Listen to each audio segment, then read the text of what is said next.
जय गजानन. नमस्कार. माझे नाव स्वर्धा अमित दिवे आहे. मी नागपूर या गावी राहते. मी 5 वर्षांची आहे. आज मी तुम्हाला संत श्री गजानन महाराजांविषयीची एक गोष्ट सांगणार आहे. ती गोष्ट गजानन विजय ग्रंथ अध्याय 18 आहे. बरं का मित्रांनो? पंढरपूर नावाच्या गावी विठ्ठल रखुमाईचे मुख्य मंदिर आहे. तिकडे दर आषाढ महिन्यात एकादशीला खूप लोक दर्शन घ्यायला जातात. अशाच एका वारीला संत श्री गजानन महाराज आणि त्यांचे भक्त हरी पाटील, बापू नाकाळे आणखीन 50 लोकांसोबत आले होते. पंढरपूरला वारकऱ्यांची खूप गर्दी झाली होती. मंदिराच्या रस्त्यावर टाळ मृदंग घेऊन जय जय राम कृष्ण हरी, जय जय राम कृष्ण हरी असे म्हणत भक्त नाचत गात जात होती. संतांच्या पालख्या आल्या होत्या. एकादशीला सकाळी हरी पाटील आणि इतर सर्व विठ्ठलाच्या दर्शनासाठी गेले. पण मात्र बापू नाकाळे त्यावेळी अंघोळीसाठी गेले होते. त्यामुळे त्यांना थोडा उशीर झाला.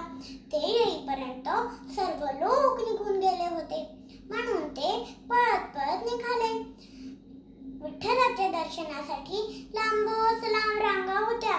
गर्दीमुळे ते रांगेपर्यंत सुद्धा पोहोचू नाही शकले.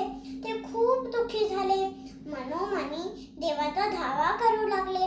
पण मात्र त्यांना विठ्ठलाचे दर्शन मात्र करता आले नाही. शेवटी हताश होऊन परत आले. पोटात अन्नाचा कणही नव्हता. शरीर थकले होते. पण त्यांचे मन मात्र विठ्ठल भेटीसाठी व्याकुळ झाले होते. इकडे दर्शन घेऊन आलेले लोक त्यांची टिंगल उडवू लागले, त्यांच्यावर हसू लागले. पण तुम्हाला तर माहितीच आहे की आपले गजानन महाराज अत्यंत दयाळू आहेत. त्यांनी बापूंच्या मनातील तळमळ ओळखली.